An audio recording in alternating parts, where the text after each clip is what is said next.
YouTube channel shorts maths में। आज हम यहाँ पे साइंस के कुछ टॉपिक्स कवर करने वाले हैं, जिसमें से हम साइंस में हम फिज़िक्स, केमिस्ट्री और बायोलॉजी करने वाले हैं, जिसमें से हमारा पहला टॉपिक है फिज़िक्स का।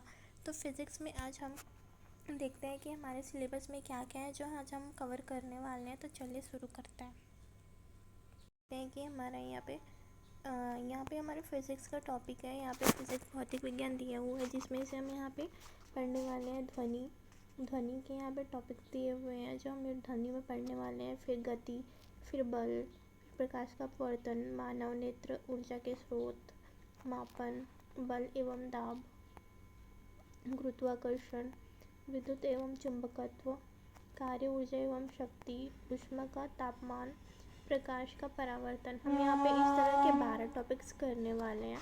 यहाँ पे आप देख सकते हैं कि यहाँ पे टोटल 12 टॉपिक्स है फिज़िक्स के जो हम करने वाले हैं इस सेक्शन में। तो ये वीडियो आप लोगों के लिए, जितने भी फिज़िक्स के डाउट आते हैं तो वो सारे आपके लिए ये वीडियो देखेंगे तो बहुत ज़्यादा बेनिफिशियल रहने वाला है। ये हैंड रिटन नोट्स है जो बनाया हुआ है, तो आपके लिए ये बहुत ही ईजी नोट्स भी हो जाएगा आपके लिए एग्ज़ाम के लिए, और आपको समझने के लिए भी ये बहुत अच्छा रहने वाला है। तो फिज़िक्स का यहाँ पे पहला टॉपिक हम स्टार्ट करने वाले हैं। यहाँ पे हमारा पहला टॉपिक है ध्वनि। ध्वनि में हम देख सकते हैं कि यहाँ पे हम ध्वनि में पढ़ने वाले हैं ध्वनि की उत्पत्ति। इसको थोड़ा जूम करके आपको दिखा देते ताकि क्वेश्चन टॉपिक्स आपको क्लियरली दिखाई दे। तो हमारा पहला टॉपिक है ध्वनि, जिसमें से हम पढ़ने वाले ध्वनि की उत्पत्ति एवं संचरण, ध्वनि तरंग के लक्षण, ध्वनि का परावर्तन, अल्ट्रासाउंड, मैक संख्या, डॉपलर प्रभाव। ये ध्वनि के टॉपिक्स हैं। इसके बाद हम पढ़ने वाले हैं गति।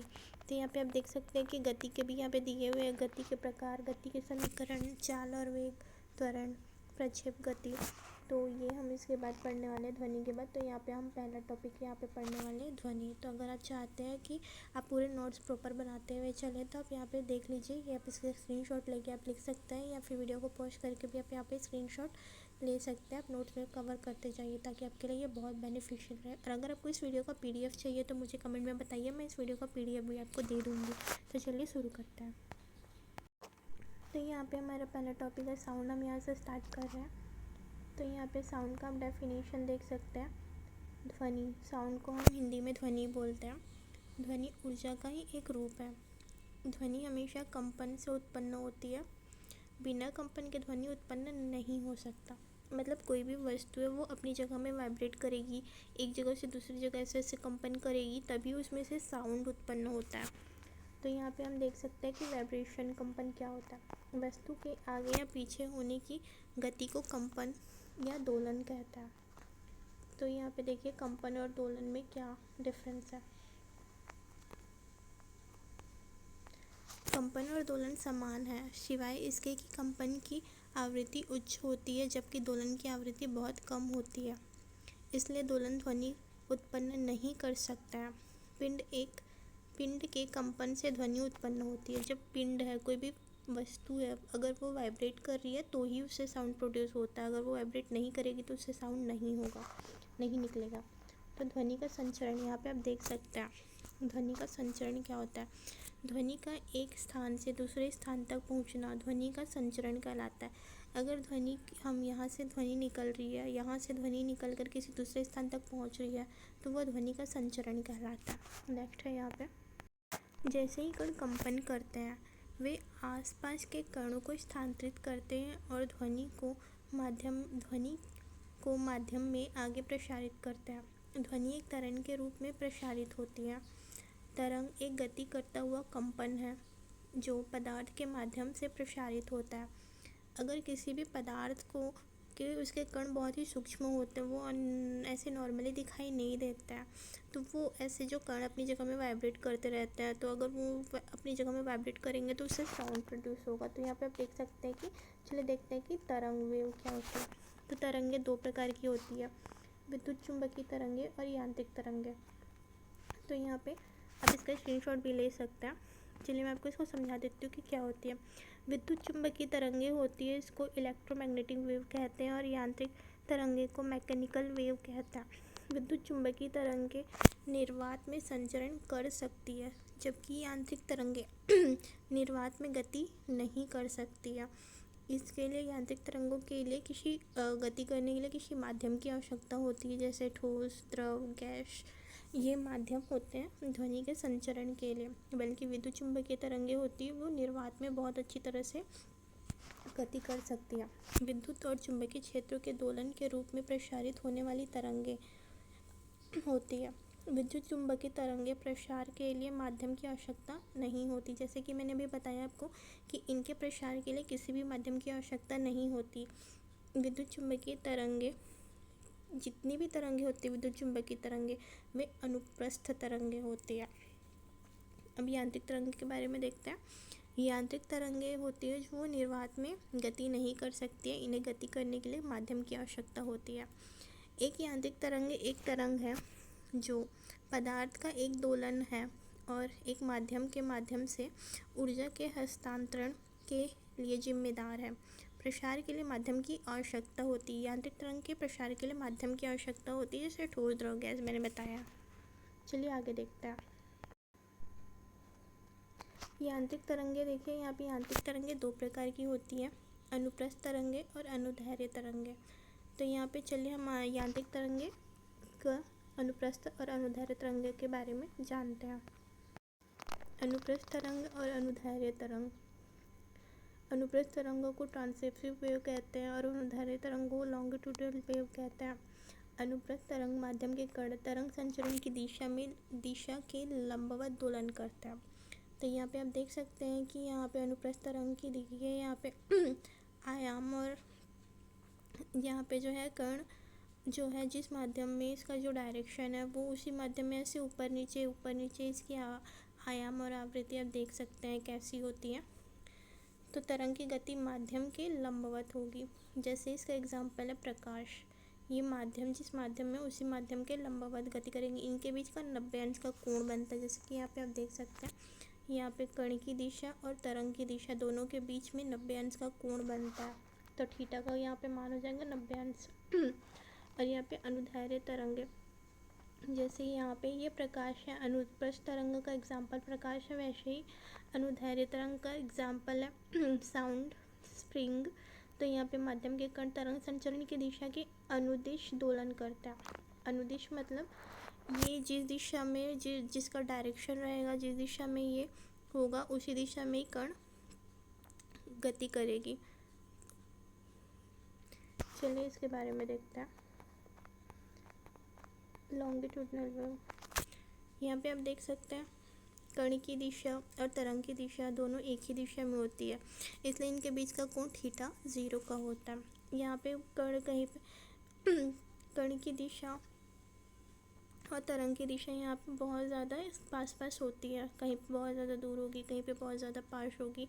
तो यहाँ पे आप देख सकते हैं कि जिस माध्यम से वो निकल रहा है तो वहाँ कण की दिशा और तरंग की दिशा दोनों सेम होगी। तो यहाँ पे हम देखते हैं फिर ध्वनि तरंगों का संचरण। तो ध्वनि के संचरण के दौरान माध्यम के कण के बीच दो क्षेत्र बनते हैं। एक होता है संपीड़न और एक होता है विरलन। तो यहाँ पे ध्वनि का जो संचरण होता है वो संपीड़न जब होता है तो उसमें बहुत ज़्यादा उच्च घनत्व होता है और उच्च दाब होता है संपीड़न में, और विरलन में कम घनत्व और कम दाब होता है। हम यहाँ पे देखेंगे कि किस माध्यम में ध्वनि जो है किसका प्रसार ज़्यादा होता है। तो यहाँ पे आप देख सकते हैं किसी माध्यम में ध्वनि का प्रसार तेज़ होता है, तो सबसे तेज़ होता है ठोस में, फिर उसके बाद होता है तरल में, फिर होता है गैस में। गैस में सबसे कम प्रसार होता है किसी भी ध्वनि का। तो यहाँ पे देख सकते हैं माध्यम के कण जितने सघन होंगे उतनी ही तेज़ी से ऊर्जा का स्थानांतरण होगा। यहाँ पे ठोस के कण बहुत सरल है। देखिए यहाँ पे ठोस के कण के जो पार्टिकल्स है वो सॉलिड स्टेट में वो बहुत चिपके हुए हैं एक दूसरे के साथ, इनके बीच में कोई भी गैप नहीं है। ठीक उसी तरह यहाँ पे लिक्विड मतलब तरल अवस्था में उनके कणों के बीच का थोड़ा सा गैप है, उनके बीच में थोड़ा सा स्पेस है। और गैस की अवस्था में देख सकते हैं आप कि इनके बीच में बहुत ज़्यादा गैप है। जो कण है ना, जो पार्टिकल्स हैं उनके बीच में बहुत ज़्यादा गैप है। तो इनको मतलब गैस को हम किसी भी क्षेत्र में डाल देंगे, मतलब किसी रूम में डाल देंगे या किसी बर्तन में डाल देंगे तो वो उस चीज़ का आकार ले लेगा वो, क्योंकि ये बहुत फैला होता है। और लिक्विड जो होती है ना उसका घनत्व जो होता है वो आयतन उसका लिक्विड का आयतन समान होता है, बट उसका शेप समान नहीं होता। और सॉलिड का आयतन और शेप आकार दोनों समान होता है। तो ध्वनि की विशेषता चलिए यहाँ पे देखते हैं। Characteristic of sound. ध्वनि सभी तरंगों की तरह एक निश्चित गति से यात्रा करती है और इसमें आवृत्ति और तरंगदैर्घ्य के गुण होते हैं। इस प्रकार ध्वनि तरंग आयाम, प्रबलता और तरंगदैर्घ्य को दिखाती है। नेक्स्ट है ध्वनि की तीव्रता को डेसिबल में मापा जाता है। डेसिबल का अर्थ है 10 और वैज्ञानिक ग्राहम बेल के नाम से बेल शब्द लिया गया है। मानव शरीर विज्ञान और मनोविज्ञान में ध्वनि से आशय है मस्तिष्क द्वारा तरंगों और उनकी अनुभूति का प्रतिग्रह करना। और तरंग दो क्रमागत शिखाओं और दो क्रमागत कुंडों के बीच की दूरी। तरंग वेग और प्रति इकाई समय में तरंग द्वारा तय की गई दूरी, मतलब यहाँ पर चाल बराबर दूरी बटे समय होता है। तो यहाँ पे दूरी और समय को यहाँ पे चाल पे हम मीटर पर सेकंड से यहाँ पे डिनोट करते हैं। तो यहाँ पे आप देख सकते हैं ये फॉर्मूला यहाँ पे है, इसका आप देख सकते हैं।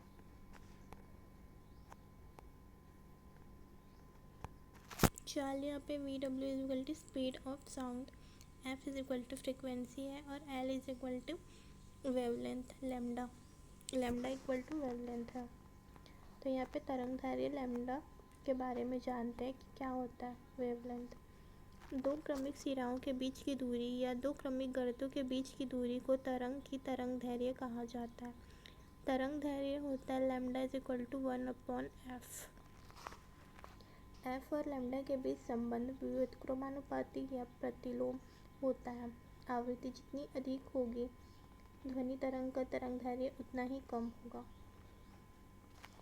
तो यहाँ पे लैम्डा है तरंगदैर्घ्य, एफ है फ्रीक्वेंसी मतलब आवृत्ति। तो यहाँ पे एफ का मान जितना कम होगा लैम्डा उतना ही अधिक होगा। आवृत्ति फ्रीक्वेंसी प्रति सेकंड चक्रों की संख्या आवृत्ति कहलाती है। आवृत्ति की इकाइयों को हर्ट्ज हेडजेट कहा जाता है। यहाँ पे देख सकते हैं कि यहाँ पे फ्रीक्वेंसी को दिया हुआ। फ्रीक्वेंसी जितनी ज़्यादा इनके बीच का तरंगदैर्घ्य मतलब जितना ज़्यादा बड़ा होगा लंबाई के बीच की, उसकी फ्रीक्वेंसी उतनी ही कम होगी। और यहाँ पे देख सकते हैं कि यहाँ पे वेव बहुत ज़्यादा स्पीड पास है, तो इसकी फ्रीक्वेंसी हाई फ्रीक्वेंसी की होगी साउंड इसके। सामान्य सुनने वाले मनुष्य 20 हर्ट्ज से 20,000 हर्ट्ज के बीच की ध्वनि सुन सकता है। तो यहाँ पे आप देख सकते हैं यहाँ पे फ्रीक्वेंसी वेवलेंथ जो है यहाँ पे इन दोनों गर्तों के बीच की दूरी होती है वो वेवलेंथ कहलाती है। यहाँ पे आवृत्ति का यहाँ पे फॉर्मूला देख सकते हैं। आवृत्ति बराबर 1/समय अवधि या frequency is equal to 1/t, इसको आवर्तकाल कहते हैं टी को। एग्जाम्पल, यदि एक कण 20 सेकंड के लिए दोलन कर रहा है तो आवृत्ति f बराबर 1/20 हर्ट्ज होगी। विभिन्न माध्यमों में ध्वनि की चाल। तो यहाँ पे देख सकते हैं कि ध्वनि की चाल के लिए यहाँ पे मीडियम दिया हुआ है और यहाँ पे उसका चाल दिया हुआ है। तो यहाँ पे एयर में यहाँ पे इसका चाल होता है 331, कार्बन डाइऑक्साइड CO2 का होता है 259, ऑक्सीजन का होता है 316, हीलियम का होता है 965, हाइड्रोजन का होता है 1290। ये गैस स्टेट का होता है 0 डिग्री सेल्सियस पे। लिक्विड स्टेट का 20 डिग्री सेल्सियस पे। एथेनॉल का होता है 1160, मरकरी का होता है 1450, वाटर फ्रेश का होता है फ्रेश वाटर का होता है 1480, सी वाटर का होता है 1540 और ह्यूमन टिश्यू ऊतक मानव ऊतक का होता है 1540। सॉलिड स्टेट की बात करते हैं तो यहाँ पे आप देख सकते हैं सॉलिड स्टेट में लॉन्गिट्यूडल और ब्लॉक। तो यहाँ पे रबर का होता है 54, पॉलीथिलीन का होता है 920, मार्बल का होता है 3810, ग्लास का होता है 5,640, लेड का होता है 1,960, एलुमिनियम का होता है 5,120, स्टील का होता है 5,960। तो अब हम देखते हैं पीच के बारे में। पीच तारकत्व होता है। पीच वह गुण है जो संगीत की धुनों के संदर्भ में ध्वनि को उच्च और निम्न रूप में आंकना संभव बनाता है। पीच, जिसकी पिच तारकत्व ज़्यादा होती है उसकी आवाज़ पतली होती है तथा जिसकी पिच कम होती है उसकी आवाज़ मोटी होती है। इसलिए महिलाओं की पिच ज़्यादा होती है व पुरुषों की पिच कम होती है। पिच आवृत्ति पर निर्भर करती है। पिच आवृत्ति के अनुक्रमानुपाती होती है। यदि फ्रीक्वेंसी ज़्यादा है तो पिच ज़्यादा होगी, आवाज़ पतली होगी। फ्रीक्वेंसी कम है तो पिच कम होगी, आवाज़ मोटी होगी। Low frequency low pitch low sound, high frequency high pitch high sound. मनुष्य में श्रवण की आवृत्ति सीमा। मनुष्य लगभग 20 हर्ट्ज से 20,000 किलोहर्ट्ज तक की आवृत्ति रेंज में ध्वनि को सुन सकता है। हम यहाँ पे देख सकते हैं कि कौन कौन से स्पीसीज़ है, उसका अप्रॉक्सीमेट रेंज कितना होता है सुनने का ध्वनि।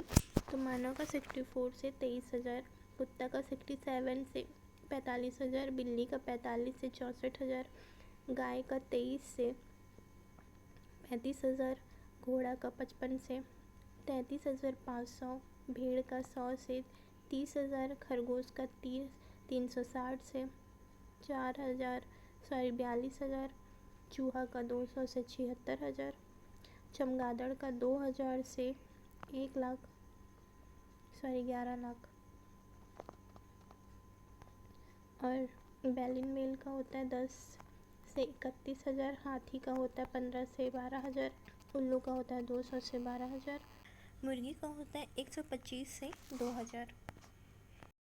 मानव श्रवण क्षेत्र आवृत्ति तीव्रता वक्र।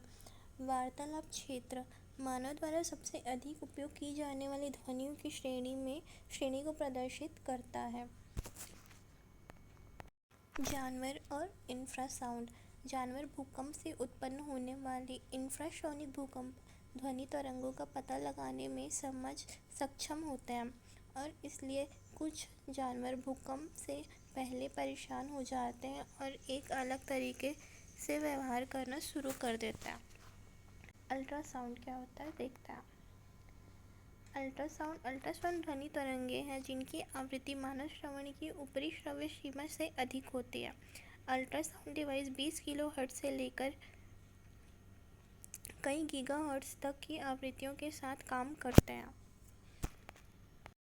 अल्ट्रासाउंड इसकी बहुत अधिक आवृत्ति के कारण अल्ट्रासाउंड में सामान्य ध्वनि की तुलना में बहुत अधिक भेदक शक्ति होती है।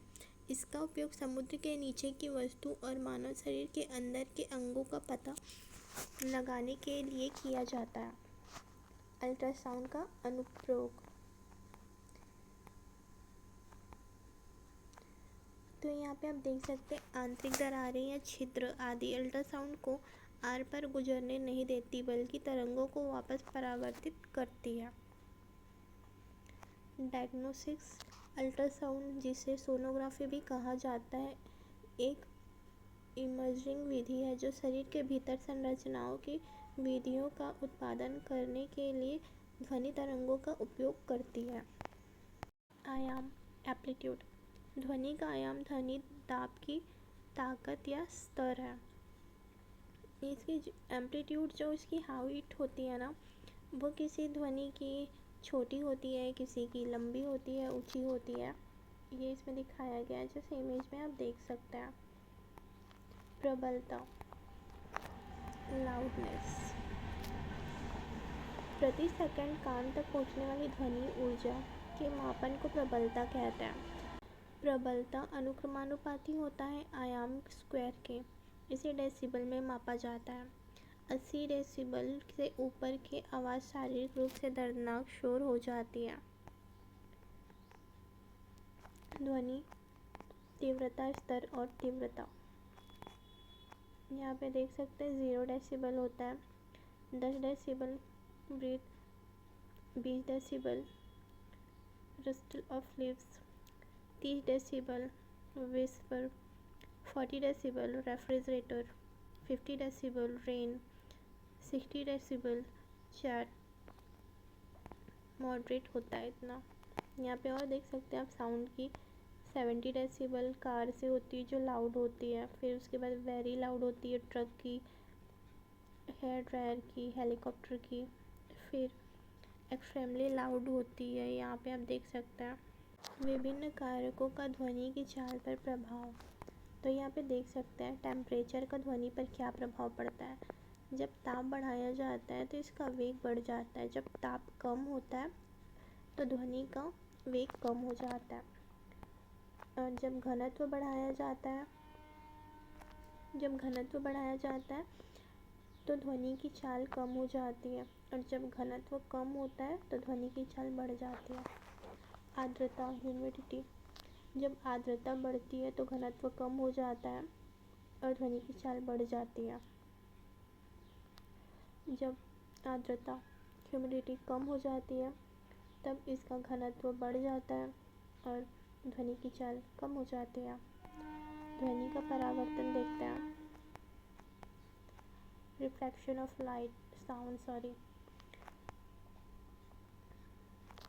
जब ध्वनि किसी कठोर सतह से टकराती है तो उसका वापस लौटना ध्वनि का परावर्तन कहलाता है। आप इमेज में देख सकते हैं यहाँ से ध्वनि निकल रही है इस माध्यम से, और वो इस दीवार से लौटकर वापस लौट रही है, तो ये ध्वनि का परावर्तन हो रहा है। एरो के निशान से आप देख सकते हैं कि यहाँ से इस तरह डायरेक्शन में जा रही है और नीचे इस एरो से वो वापस आ रही है, तो ये ध्वनि का परावर्तन हो रहा है। ध्वनि के परावर्तन के नियम प्रकाश के परावर्तन के नियम के समान है। प्रतिध्वनि इको, हम जो कुछ भी बोलते हैं वह हमारे दिमाग में औसत सेकंड तक बना रहता है, लेकिन हम ध्वनि की गूंज तब तक नहीं सुन सकते जब तक कि वह परावर्तित न हो। ध्वनि तरंगों के परावर्तन के कारण होने वाली ध्वनि की पुनरावृत्ति प्रतिध्वनि कहलाती है। जब कोई साउंड किसी माध्यम से निकल रहा है और वो किसी पदार्थ पर टकरा कर वो वापस लौट रहा है तो उसे रिफ्लेक्टेड वेव कहते हैं, तभी इको होता है। ओरिजिनल वेव जिस डायरेक्शन में जा रही है तो उस डायरेक्शन में कोई पदार्थ है तो वहाँ से वो टकरा के वापस आ रहा है तो उसका रिफ्लेक्शन हो रहा है, तो उसको रिफ्लेक्शन वेव कहते हैं, उसी के कारण इको होता है। एक प्रतिध्वनि सुनने के लिए न्यूनतम समय अंतराल 0.1 सेकंड होना चाहिए। प्रतिध्वनि के लिए सूत्र होता है S=2D/T। D स्रोत और परावर्तक सतह के बीच की दूरी होता है, T समय अंतराल होता है, S चाल होता है। आप यहाँ पे डॉल्फिन का भी यहाँ पे स्ट्रक्चर में देख सकते हैं। यहाँ पे ये साउंड जा रही है और उसे ये मछलियों से टकरा कर वो वापस आ रही है, तो इस हिसाब से डॉल्फिन को पता चल जाता है कि मछलियाँ कितनी दूर है। एक प्रतिध्वनि उत्पन्न करने के लिए आवश्यक न्यूनतम दूरी की गणना करता है। तो यहाँ पे देख सकते हैं कि T=0.1 सेकेंड, S=2D/T है, D=S/T/2 है। तो यहाँ पे वैल्यू है 344 मीटर पर सेकेंड इंटू 0.1 सेकेंड, तो सेकेंड से सेकेंड कट चुका है अपॉन 2, तो यहाँ पे 34.4/2 मीटर दिया हुआ है, तो यहाँ पे D की वैल्यू आया 17.2 मीटर। नेक्स्ट आगे देखते हैं। एक प्रतिध्वनि के लिए लिया गया समय स्रोत और परावर्तक सतह के बीच की दूरी पर निर्भर करता है। किसी प्रतिध्वनि को सुनने के लिए आवश्यक न्यूनतम दूरी 17.2 मीटर है। अगर कोई किसी माध्यम से ध्वनि निकल रही है और उसे परावर्तक होकर कोई साउंड वापस आ रहा है, प्रतिध्वनि आ रही है, तो उसको सुनने के लिए न्यूनतम दूरी होती है 17.2 मीटर। प्रतिध्वनि के अनुप्रयोग यहाँ पे प्रतिध्वनि के अनुप्रयोग देख सकते हैं, ये लाउड स्पीकर में होता है। और यहाँ पे देख सकते हैं कि कॉन्सर्ट हॉल में छत को घुमावदार बनाया जाता है। जो कॉन्सर्ट हॉल होता है ना, जहाँ पे बहुत सारे प्रोग्राम्स वगैरह होते हैं या कॉन्सर्ट होता है, तो वहाँ की जो छत होती है ना, उसको घुमावदार बनाया जाता है ताकि घुमावदार सतह से परावर्तन के बाद ध्वनि हॉल के सभी कोनों तक समान रूप से पहुँच सके। विशिष्ट उपकरण ध्वनि तरंगों को समुद्र के तल पर भेजता है।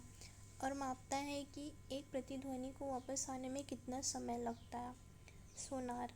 सोनार का फुल फॉर्म होता है साउंड नेविगेशन एंड रेंजिंग। एक उपकरण है जो वस्तु का पता लगाने के लिए अल्ट्रासोनिक ध्वनि तरंगों का उपयोग करता है। गूंज। गूंज बार बार परावर्तन के कारण ध्वनि की दृढ़ता है। जैसे हम बोलते हैं hello hello hello hello hello, तो वो इको होता है ना, तो वो गूंज होती है हेलो।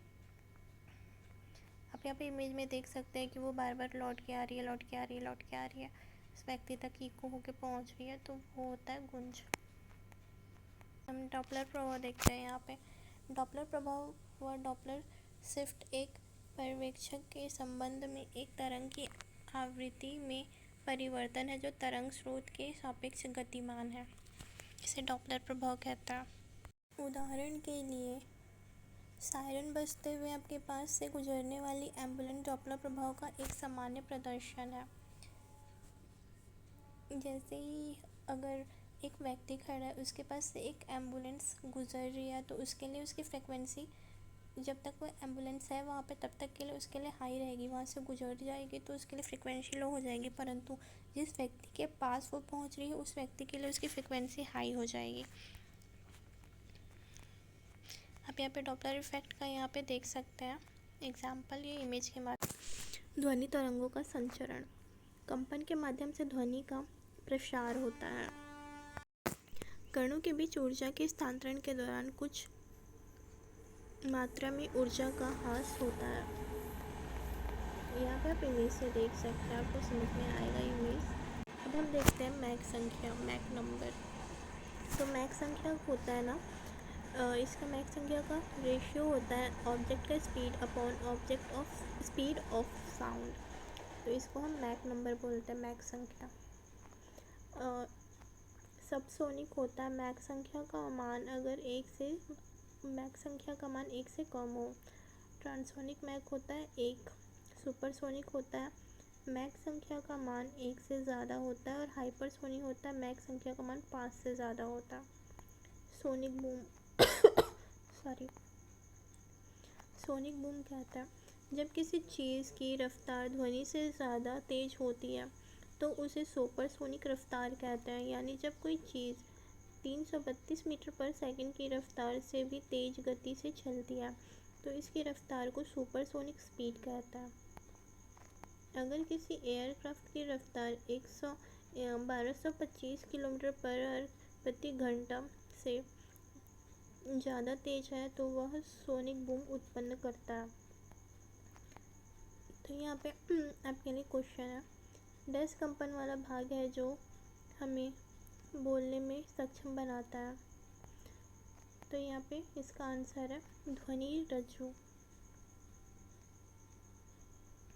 क्वेश्चन में डैश कंपन वाला भाग है जो हमें बोलने में सक्षम बनाता है। तो हम जब बोलते हैं तो हमारे जो साउंड आता है उसे ध्वनि रज्जु कहता है।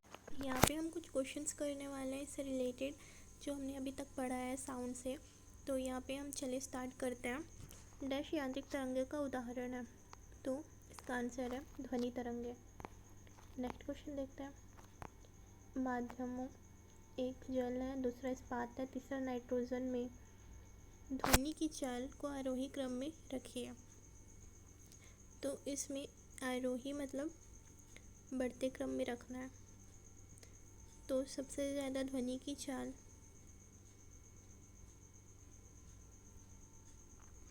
होती है इस्पात में, फिर होती है जल में, फिर होता है नाइट्रोजन गैस में। तो ये आरोही क्रम में बोला है तो इसको बढ़ते हुए क्रम में लिखना है। तो सबसे कम होगी नाइट्रोजन गैस में, फिर होगी जल में, फिर होगी इस्पात में। नेक्स्ट क्वेश्चन देखते हैं। इंफ्रासाउंड किसके द्वारा सुना जा सकता है? तो इसका आंसर है गेंडा। नेक्स्ट क्वेश्चन देखते हैं। एक क्रमागत रिंग और गर्त के बीच की दूरी x है, तरंग की तरंग दैर्ध्य है 2x। नेक्स्ट क्वेश्चन देखते हैं। एक तरंग का आयाम होता है औसत स्थिति के दोनों ओर माध्यम के कणों द्वारा अधिकतम दूरी। नेक्स्ट क्वेश्चन देखते हैं। स्थिर तापमान पर ध्वनि की चाल किस पर निर्भर करती है? तो इसका आंसर है गैस की घनत्व। नेक्स्ट क्वेश्चन देखते हैं। कॉलम 1 और कॉलम 2 का मिलान करें। तो कॉलम 1 में है हाई पिच, कॉलम 2 में है इस कॉलम 1 और कॉलम 2 दिया हुआ है। तो कॉलम ए में है ए हाई उच्च पिच को हम इसको मिलाएंगे आर से उच्च आवृत्ति से। कम पिच इसको मिलाएंगे कम आवृत्ति से। कम आयाम को हम मिलाएंगे कम आवाज़ से और बड़ा आयाम को मिलाएंगे तेज आवाज़ से। नेक्स्ट क्वेश्चन देखते हैं। 100 मीटर सेकंड इनवर्स की गति से यात्रा करने वाली एक तरंग की आवृत्ति 20 हर्ट्ज है, इसका आवर्तकाल होगा। तो इसका आंसर है 0.05 सेकंड। नेक्स्ट क्वेश्चन है। एक ध्वनि तरंग की आवृत्ति 4 किलो हर्ट्ज तथा तरंग दैर्घ्य 40 सेंटीमीटर है। ध्वनि तरंग द्वारा 3.2 किलोमीटर दूरी तय करने में लगा समय 2 सेंटीमीटर है। नेक्स्ट क्वेश्चन देखते हैं। एक तरंग 0.05 सेकंड में 10 मीटर की दूरी तय करती है। तरंग की तरंग दैर्घ्य ज्ञात कीजिए। यदि आवृत्ति 200 हर्ट्ज है तो इसका आंसर है 1 मीटर। आप इसको फॉर्मूला से भी यहाँ पे देख सकते हैं कि इसको कैसे सॉल्व करना है। तो यहाँ पे हमारा टॉपिक ख़त्म होता है साउंड का। तो अगर आपको वीडियो अच्छी लगी हो तो वीडियो को लाइक, शेयर और सब्सक्राइब कीजिए और आने वाले अगले टॉपिक्स के लिए नोटिफिकेशन को ऑन कर लीजिए, जिससे आपको वीडियो की डेली अपडेट मिलती रहे। इसके बाद के टॉपिक में हम पढ़ने वाले हैं गति।